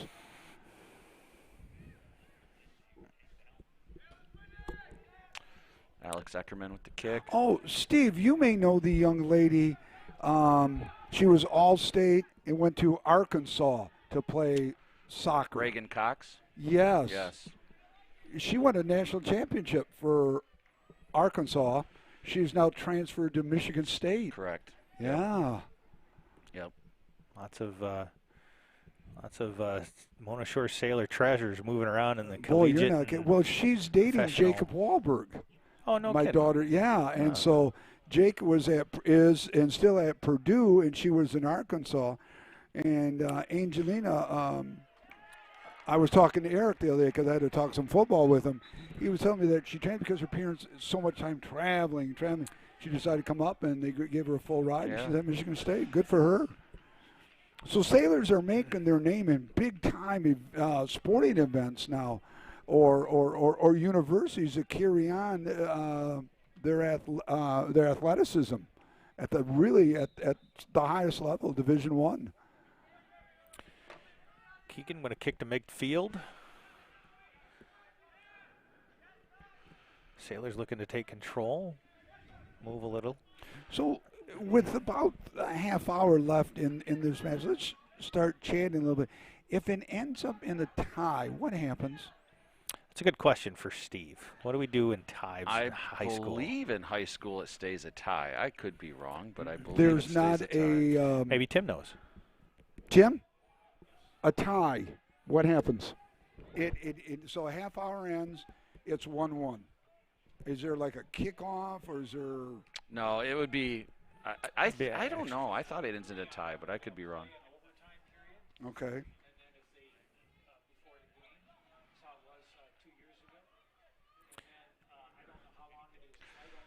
Good ball. Oh. So just to recap what Mr. Tim Lipan was telling us, the coaches before the game agree on how they'll handle overtimes, and in some cases it could end in a tie, or it could be allowed an extra period of play. We don't know. I don't know what the expectation is if we do end in a tie, but we're just going to hope that the Sailors tack on a couple of extra goals here, and we make it an evening. So 1-1, 30 minutes exactly left in this soccer match. And I was trying to get some volleyball updates. The girls are playing at Reese Puffer, and I believe they are up 2-0. I don't know if they've won that or not, but that's good news. They have a great volleyball team. Boy, I'll tell you what, watching them their very first game, they looked powerful, and they continued that right on through their quads that they just had. They're still currently undefeated as a varsity team, is that correct? They beat a huge win. They had beat Grand Haven last yes. night. That in girls volleyball, that's a big win for that's them. a huge win. They are powering through quite well so far, and I can't. Well, we had a joy Kathy Hellman, live streaming them. Yeah, Kathy Hellman has got to be absolutely ecstatic with the results so far. And she pours her heart and energy into all of that coaching, that's for the sure. Enthusiasm that she shared with us, coming up talking to us, how'd it go, the guy just bubbling over. Yeah. And the young lady that we had next to us did an outstanding job. Yaros, just dribbling through traffic. That was sweet. Oh, my gosh. Oh, look at that. Dwight, the Send speed. it. This is the speed right There's here. a little shot right there. Oh, nice Great save by the goalie. Dutch. I'll tell you, we were in What an position to effort. get that rebound as Oh, well. I know it. Great position. That was a great push by Sailors on that one. Boy, Steve, you're right. He just kind of like lunges at the ball to protect Just enough, himself from. You don't want to be taking the force, that's for sure. No, right. You want to distribute the force. Great defensive play by Luis. Had a nice chat with your buddy Yugi last night for about 45 minutes. Boy, he went through some health issues. Yeah. Yeah, but he's recovered nicely, doing well. He told me his daughter graduated from Notre Dame. and taking a year off. She's got a couple little jobs lined up. She's waiting to get into med school. Yep. Speaking of Reese Puffer, I don't want to let you think I'm slacking on the job. Tomorrow I have an interview set up with Coach Bird. Look I asked for at some you. of his time, go over some of his players, see what's going on. So yeah, Yugi I told want to me. be able to pull my weight. Good for you. Yugi told me they're going to be dressing 50 kids, kind of like when you and I were there with Terpstra. Yeah, their numbers were way down. Yeah. Yeah, he says his JV's numbers are down by about 22, I think he told me. Mine are at 24. We lose a boatload of kids between their freshman and senior year, whether, if it's lack of playing time or it's just a lot of work. Our freshmen at Mona Shores are 40 strong, and they got a kid up on the varsity. In fact, a freshman lineman. Big kid. God, the JVs are physically bigger than, I mean, the freshmen are. They have some kids bigger than my JV kids, and we got some good-sized kids. I was trying to think of your class, Steve. Eric Wahlberg. So Eric's a year ahead of me. Okay. Oh, he's so a year he's ahead in 91. of you. Okay. I was thinking there's a couple of years there where you talk about Eric Allen, you talk about Eric Wahlberg. So they're all a year ahead. Okay, of me. so that's all that class. So was Lewandowski in your class? Lewandowski was in my class. Todd Schweer. Yeah. He's a great supporter. Rick Skodak. Yep. Okay. Boy, those two great, and I think about it from the standpoint of the multi-sport people like yourself. Tons of baseball, football, basketball, really, throughout that entire thing there. Incredible classes of athletes. And I just remember them coming up behind you guys, seeing everybody playing for Coach Jewett. Even when our numbers were absolutely dismal. The year after you guys left, I think we fielded a team of 14 players total. Now, the LMAC wasn't around then, was it? You guys were in the red. We were in the red. Yes. Yep. Yeah, that's that's correct. brutal. Yeah, and we. Good job by DeKuyper there. Yeah. Boy, the lighting's really good here too, with the, here at the new soccer complex. It's good lighting, good seating. Got to get this cleared out of there. Oh, Yep. boy. That's on the outside of the net. On the outside of the net there, a long shot. Letting it hang there in that open face portion of the field in front of the goalie is never good. It looks like the Dutch have just a little bit more outside. momentum going into the second half than the Sailors do right now. Definitely that goal helped with their confidence. Sure. Oh, huge. Swagger, We talk about that momentum. Yeah, it just changes the whole mindset now, and it goes from having to catch up to, okay, hey, we're tied right now. How do we get ahead? How do we win this thing? Let's put it away. I would say that we're two evenly matched teams here. Oh, yeah. I would each agree one with looking for just that one little chink or that one little break to be able to get down, and they've both found it one time apiece. Very well-coached teams, both physical teams. Yes, definitely. A lot of speed on both sides. Those that are watching, I'd like to thank you again. Sailor Nation Sports Network here, 24-40 and counting. 1-1 in the second half of play here at Sailor Soccer Complex. Here's something that maybe a lot of people may not know, that, and it was brought, I know it just, having coach and Steve's known having his, daughter play, but the pay to participate. Kids have to pay money in order to play these sports, where when Steve and you and myself were in school. Steve and I went through a year that was a pretty heavy pay to play. Yeah, actually. Oh, you guys had to pay to play? It was not heard of, and then there was probably senior, senior years. Yep. It was a pretty expensive. Wow. My down kids years. too. Now, we were lucky because I was a coach. I didn't have to. But now it's $50 per sport, but if you're free or reduced lunch, it's $25. But back in my day, it was unheard of. Not only that, though, but we had to pay insurance. It was $5 back in the day for insurance to play football. I want to say, Steven, I don't remember specifically, but it was more than that. I think it was a couple $100 for the first one, and then $100 for the second, and $3 for the third. Or I don't know like that. how much 100, but it's 100 rings a bell at least. Now, when my daughter, my youngest Angelina here, the third sport was free. No penalty. We got away with that, because that would have been a penalty kick. for Yep. sure. Yeah. Holland, some more aggressive here in the second half. A lot of the action down here at the north end of the complex. We definitely need to take a little bit more control and push that ball down the field a they little do. bit more. We're playing more defense than a we lot are more pushing. defense. Yep, you're right, Joe. And you know, Keegan is good, but you cannot continue to rely on him to be able to do that. Can't play defense forever. You know, defense right. is only good for a while. You got to let the offense. And there are some games, football, basketball, and any sport, where defense may have to win it for you.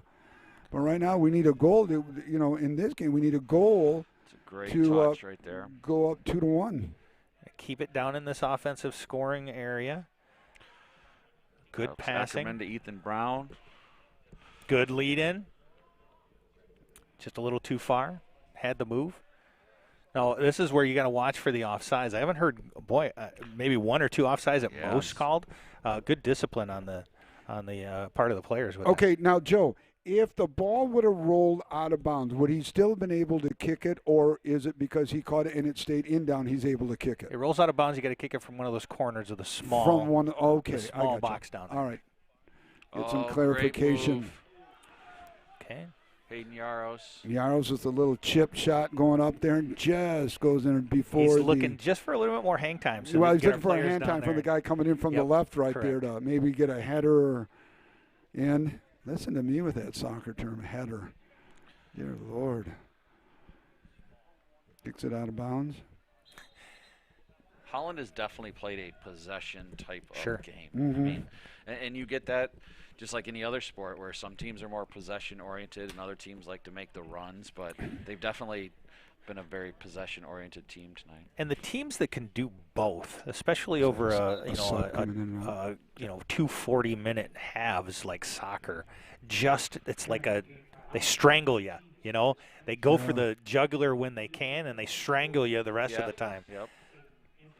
Well, Matt Koziak has shown that during football. I was sharing with Steve every time we get a turnover. There's a goal for Holland. Yep.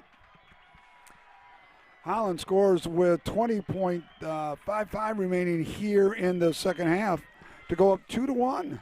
Take a look at that goal. Koziak has shown that during football. I was sharing with Steve every time we get a turnover. There's a goal for Holland. Yep.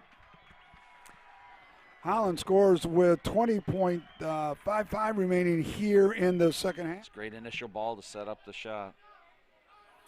So we're at 2-1 Holland, and we're ticking down from 20:55 left.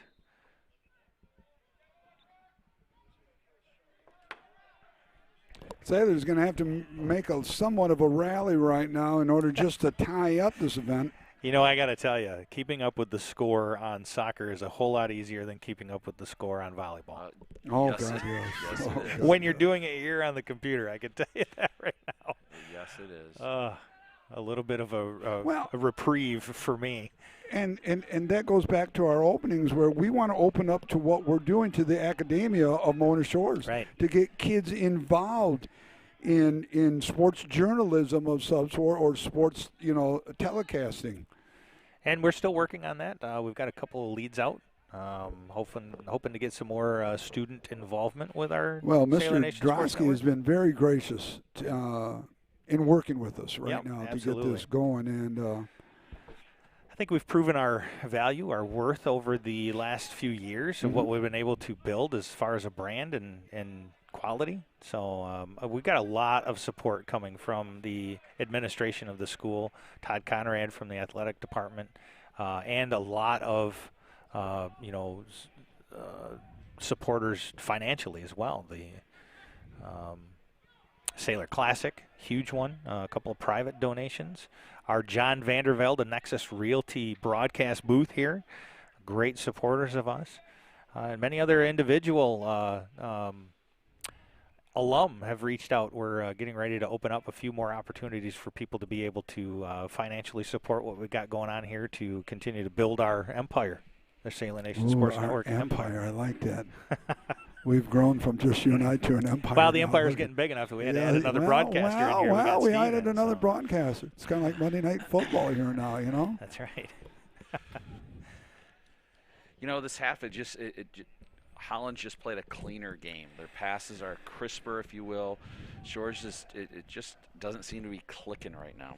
No, and they're not letting up either. They've got that pressure continuous. They almost seem somewhat lethargic out there. Either they're out of shape a little bit, they're winded, but the energy level, like you said, Steve, you're right. Crisp, clean, sharp, consistent. There's no letdown, and it's shown right now. A more aggressive play, more shots on goal. I don't know if we've gotten a shot on goal this second half. I don't remember seeing one. Holland's been good at disrupting anything that Shores is attempting to set up, getting it down there. And I think that interruption has really kind of crippled the movement of the ball for Shores. And not only that, but being now up 2-1, boy, that just gives you a lot more energy. Sure. Now they're playing keep away. Really, right, exactly. Another shot on goal, nice Keegan goal. DeKuyper. Perfect positioning. All right, gets it out. DeKuyper getting it down quickly. Here. A lot of opening. Again, this right is here. a quick press. Good press. Nice oh, feed. wide, Nice header. Got to bring it up.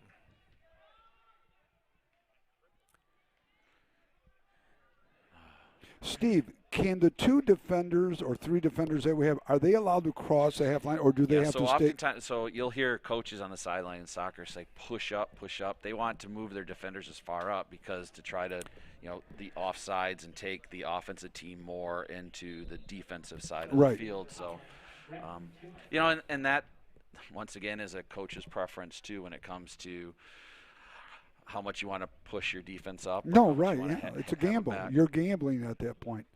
Okay, this may be a really silly question, okay, but I'm going to ask it anyways because that's the kind of guy I am.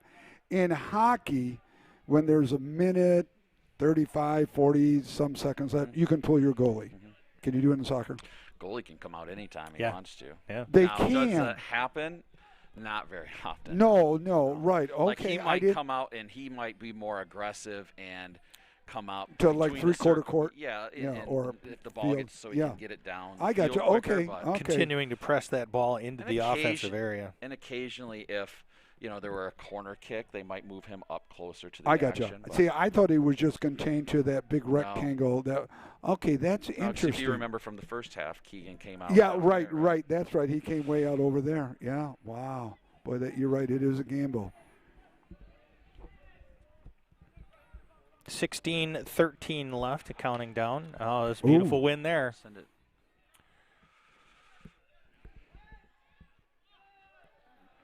Nobody over there to Alex clean Eckerman up. Charging in. We got to win some battles down here along the sideline. Yes, keep that ball down in the offensive area.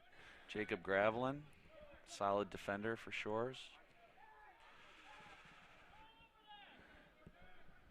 Got to win that ball. It's going to be long kick, header. DeKuyper with the save. Those are dangerous when you've got that Holland player in position. You can header that. That's a redirect. Dream right there to be able to you make the right contact. Holland seems to have somebody in every area in the second half. They're just quicker to the ball. They're just quicker to the ball, yeah. And they're quick. Yeah, they're just quicker to the ball tonight. Yeah, if that's fatigue on Shore's part, if that's just a new life to Holland. Second half. Right. And Holland being down 1-0. Oh, I'm sorry, it was 1-1.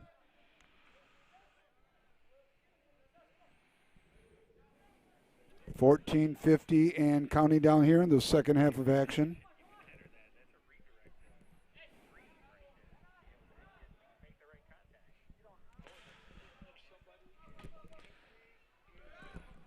So, Steve, how's your school? How's your school year? You're a teacher. How are things going over at Reese Putler? Good. We are handling the COVID okay, and the kids are. We're a little bit different situation than Mona Shores. We're 5 days face-to-face. We have a 3-block schedule, so we only have 3 classes, but they're an hour and 40 minutes in length. But we're every day, consistent. Okay. Kids are required to wear a mask? Of course. Yep. Okay.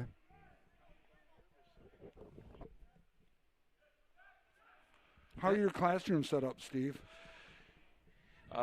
The goal is to try to have them 6 feet apart. That's just the state recommendation. Sure. They don't have to be, but we do our best. And they've tried to keep our class sizes at 20 or below at Reese Puffer. And if if they can't get it down, then they move us, or they move the teacher to a larger area, like maybe to the cafeteria or some space that is available. But most classes are 20 or under. Mm-hmm. Uh-oh. And that's that was another one. another one of those challenges that Keegan's got to make. I mean, he's got to come up and try to take that shot away. But that just slid right over the top. And this one is getting out of hand right now, down 3-1 with 13:27 remaining here in the second half. Yeah, I didn't get that instant replay quick enough on there, but. In soccer, that was another one where they call them 50-50 balls, where it's you and the other person. And, sometimes you get it, sometimes you don't. And obviously it didn't work out for the Sailors right there. But it was something that had to be done, though. And then Keegan had to come out, the challenge from the defender, too. Mm-hmm. I mean, that was the 50-50 situation. Yep. Keegan had no choice. He had to come out. Yep. So now 3-2-1. The Holland Dutch in a big lead. In soccer, this is a big lead this late in the game. 13 minutes left, as balanced as these teams have been playing. And then the additional time that Holland's been starting to win these battles. Sailors look to clear it out to the side, get it out of that offensive area. The adjustments that you make now, 13, 12, 48 and counting for the Sailors. Obviously there's various different setups as far as, positional players, that kind of stuff. Does Apostle make adjustment, put more people in the midfield, the forwards, trying to get more score opportunities, that kind of thing? I would think he would do that. Of course, you're risking, you're down, so you're risking that. But, at a certain point, there is no choice. Is it more likely that you add a additional midfield so you have some of that defense intact? Oh, nice save. That's a possibility. Kuiper was out of position. I've seen him move Jordan de Kuiper in the back. I've seen him just take him and move him forward to and just Jordan has a lot of speed as well. Right. Just chatting with Timmy Lipane over here. That great save by the defender coming back, but he called it cross, or de Kuiper was out of position. And that could have been another goal, but a heads-up play by the defenseman for the Sailors. Right. Again, Holland's playing keep away now. It's time management, ball management. Down 11:42 here in the second half.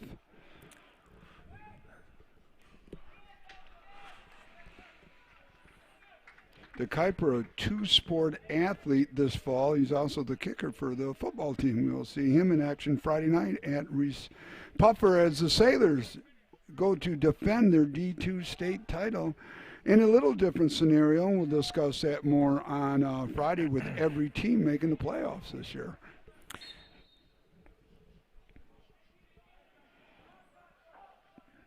Noah was a soccer ref for rec soccer. Was he? Yeah. Yeah, he actually enjoys that very, very much. Played a lot of soccer as a youngster and graduated up to being a referee. So. Good for him. Yeah, my youngest son Alexander played soccer, travel soccer. We were everywhere in the state. Dear Lord. All right, corner kick for Holland. Be coming from Keegan's right to left, coming from the northwest corner of the field. Looks like a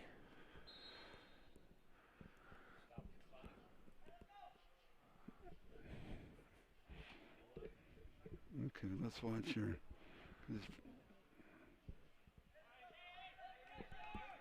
So well, I thought I'm not sure what we got going on here. Is it a penalty or is it clock is stopped at 10:31. We have a freeze in play. We're still trying to figure out what's going on. Because the Holland guy was down, Holland player was getting ready to do a corner kick. He walks out. Sailor, now the ball is not in the corner anymore. And the Sailors are taking possession of this stoppage. Yeah. But nobody's over by the ball, though. It's just sitting there in the corner. Yeah, we got. Okay, there it is right there.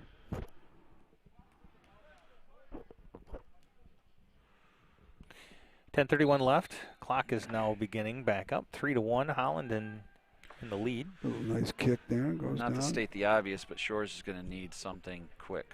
Yeah. This right. is where it's full court press. You've got to move that ball very fast. You're looking for quick breakaways, 2-on-1s, and honestly, a little bit of a miracle. You know, you got to get that great kick. You got to get that goalie out of position. You know, if they could somehow put some pressure on, get a score in the next 3 minutes, that would leave them 6-7 minutes to, you know, really go for it. But it's easier and they said may than have done. to, and Steve, they may have to take some chances right here. Some gambling is going to have to, you know, the conservative nature of the game is kind of obsolete right now, being down by 2 with limited time remaining. You know, and soccer is one of those things. It requires that type of effort from every player on the Oh, field. yeah. Every player. Yeah. Or it will fall apart. You know, you won't get that transition to move down the field, and you won't get that breakaway. You won't get that scoring opportunity.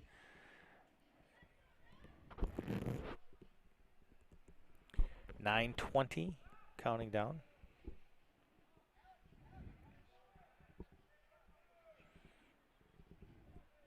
And Holland's just going to milk a lot of time. You're just going to let time go. Time is not on Mona Shore's side at all. Holland's still keeping a lot of pressure in the yeah. forwards and midfields. They're not dropping back into a defensive position. I think that they feel the momentum is squarely on their side. They're going to look for another score before they're done here. The Sailors look spent out there. They look tired. You know, day late and a dollar short on some things or not. Steve alluded to, the Christmas is gone, the sharpness, the intensity, the enthusiasm. You know, pick an adjective. It's just not there right now. And Holland's the misdirected ready. kick there would have. Yeah, Holland's ready to put the dagger in you right they now. Are. Just, they are. You know, They're Katie only barred the dropping. door. They're only keeping two. Most of the time, 2 defensemen back here at midfield, which means they're pushing all their midfield and forwards right in, you know, De Kuiper's face. Got 7 bodies coming right at him. They're not going to let up. No, nice kick by De Kuiper. Boy, that's a nice foot. Holland kicks it right back.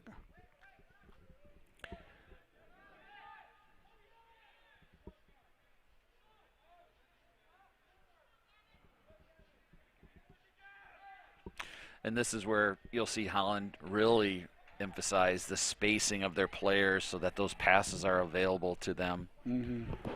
Shot on goal, just goes over the top of the goal there. Yeah. Keegan was getting good position for that shot, but man, that was a bullet. Had it been straightened out, that would have been a task for him. We're allowing too many shots inside the box. Yeah. Just too many shots. Steve, why don't you elaborate a little bit more on that space? They're going to spread out farther, or they're going to get closer to make the kicks? They're going to spread.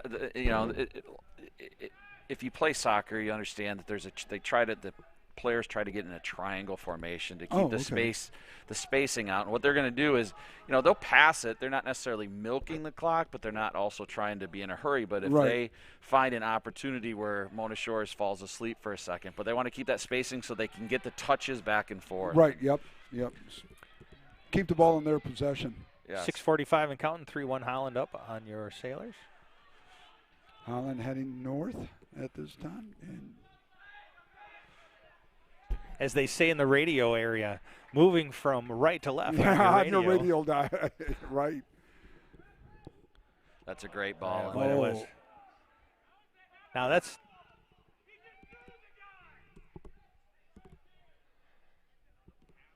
a lot of discussion as to whether or not there was a foul associated with that play down in front of Keegan.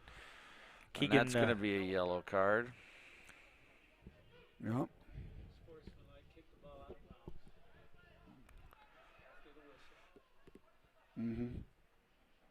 That was on number 22. Did I say that correct? I believe so. Down to 6-11 here in the second half. Sailors down 3-1. Nope, number 10. Nope.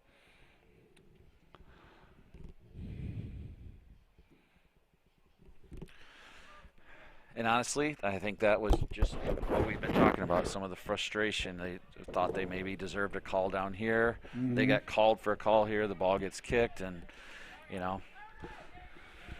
So you have direct and indirect, and I was explaining that a little bit to Nick. The indirect kick, it has to touch another player before it goes to the goal. A direct kick, you can kick it directly into the goal. Correct.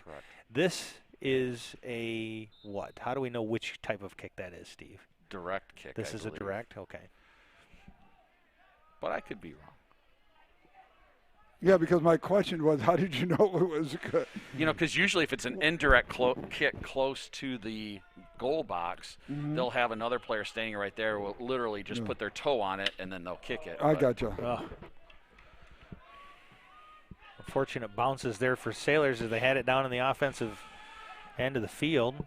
Holland quickly moving Holland's back. Fast. There's no Boy, doubt they're about just, it. yeah, you're right, Steve. It's night and day difference right here in the second half. Say it again. 5:30. Got it. 5:30. Oh, that a boy, knocked off 30 seconds.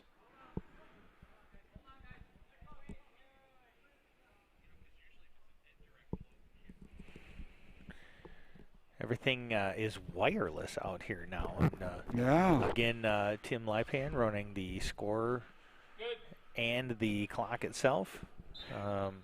Here's an interesting question. So the official obviously is keeping time on the field. Why was his 30 seconds different than Tim's? I wanted to stop. I think Tim tried to start the clock and it didn't start. Oh, So okay. that's why. Yeah. Is that what it was? Okay. Yeah, okay. No. Yep, everything is controlled through an app on your phone through the scoreboard, which is amazing to me. It obviously makes it quite versatile, but Nice ball by Yaros. yes, very nice, good feed. Oh, here we go.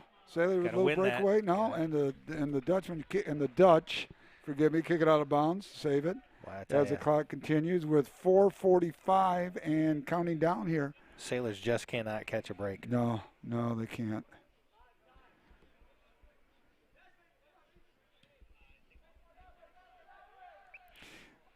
You know what's interesting about the people down here at the south end? They're allowed to come into the complex, but they can't come in and sit and watch. But in the football stadium now, you won't even be able to, I know. Do that. You can't watch from the outside. Yeah, the complex. I don't think so. I don't think you're going to let them congregate is what I had heard, but I'm not sure. Your view's just not that good either. Sure. Sailor Nation Sports will be at the Reese Puffer Mona Shores game at Reese Puffer this Friday. It'll be the season opener for the football. However, we will be audio only for the broadcast live. The home fields get the opportunity to stream.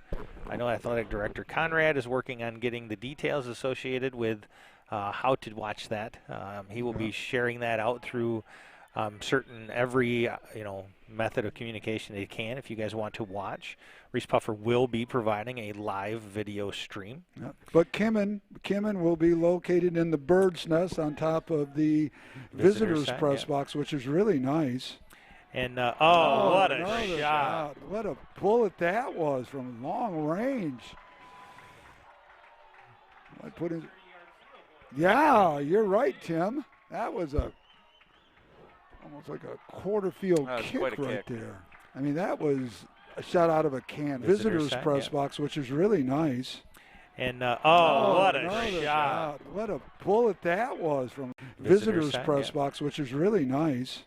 And what a another shot! What a bullet that was from long range. Has a whole nice new It dimension does. of what we're It doing. does. That is our Lake Michigan Insurance Incident Replay, brought to us by Lake Michigan Insurance, a great sponsor. So here's what I'm thinking about the football game on Friday. Since we're doing the audio, and if Puffer's supplying the video, if people have a watch party or people over, they watch the video and then listen to our voice stream. on another Absolutely. phone. We've suggested that before during the playoffs when the NFHS has got rights to it, where you can watch the program in Ford Field. When we were there, Yes. we were audio only from there as well. So. And when we were down in Portage against Portage Northern last year, we were there, and some people commented that they watched on somebody else, but the listened NFHS, to us. yeah, that was the NFHS. And they loved what we were doing. So with the addition to Steve, it's just going to be better. Better and better. Better and better all the time. So I earned my keep. I get to you've Friday. done well, Okay, Steve. You've right. done well. You've done a nice job. Come back for one Steve, more so audition. far, okay, How's Joe, stop roasting Joe's him very so much more okay, complimentary than you, Nick. God, he sure is. He doesn't compliment me either. So. Sucked up to Joe to join us, for God's sakes. My God, yeah. No, you're going to have to earn your stripes. Well, once the weather turns bad, Nick will be the sideline reporter. Yeah, right. Right. We'll be staying inside where it's nice and warm. Yeah. No, yeah. I can hear DeLong right now. So, Joe, what do you need? Joe, how much is it going to cost me? Joe, what can I get you here, buddy? Yeah. So far, you've been a great addition to the team, Steve. No, Welcome. absolutely. It's going to be fun, another dimension. Excited. That frees Joe up to do some other stuff as well, which is only going to make our product better. And we hope you enjoy what we're doing here, because we are truly loving every second of what we do here. And it's just going to get better. We're going to be able to cover a lot more sports this year. And we're down to about 2 minutes remaining here, 2:05 here at the Sailor Soccer Stadium. And Holland really taking it to. Boy, it was just Sailors. I need to literally update the two different score. halves of soccer here. Forgot to update the score. Really, it was because I didn't want to, but it is 4-1 with 1:48 left and counting down. Looks like it's a lost cause for a win here, but the Sailors are going to play it out strong, and they're going to go to the next one. First loss of the season for So Sailors will drop to 3-1 on the season.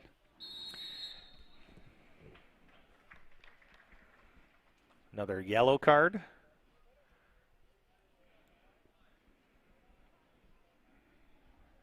Was that on Holland or was that on us? It was on Shores. Shores, Okay. Tim Lipan indicating to us. So maybe some frustrations coming out based on the score here. Mona Shore's next game is Thursday away at Wyoming. Okay. Then they play Grand Haven here again on Saturday at home. Wyoming, a new member of our conference, the OK Green Yes, Conference now, yes.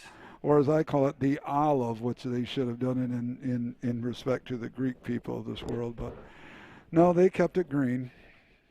It would have been a real unique color, but So this is looking to me like a direct a direct kick. Now it looks. or is it indirect? Indirect, Well- I'm It's guessing, indirect. because he's standing over the ball, so he's going to touch it, and then they're going to kick it. Well, maybe not. No, he's going back. But notice the defense there for the Sailors It's a right in wall, front of yeah. them. Nope, that was Oh my boy. God. That was an Indirect. unbelievably. Incredible what we just saw. He taps it. The one guy taps it, then the other guy with the left foot. Let's take a look at of the. him. Nope, that was Oh my boy. God. That was an Indirect. unbelievably. Incredible what we just saw. He taps it. The one guy taps. Question. This game is now out of reach with 1:20 remaining. The Dutch go up 5-1. I mean, the score of 5-1 is almost like a running clock in football, really. It's just. When you get with 1 minute left. it really Yeah. is. Oh God. Yeah. With 1 minute left. Yep. 1 minute to play. Almost made it all the way up onto the press box here on that last kick.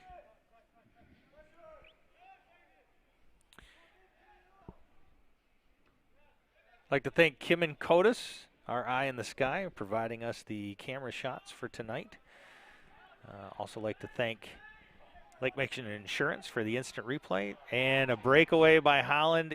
And another goal. Another goal. Wow. Boy has the momentum. You're right. We'll take a look at this. This was almost completely untouched all the way from midfield in. Insurance for the instant replay and a breakaway by Holland. And another goal. Another goal. Wow. Boy has the momentum. You're right. We'll take a look at this. This was almost.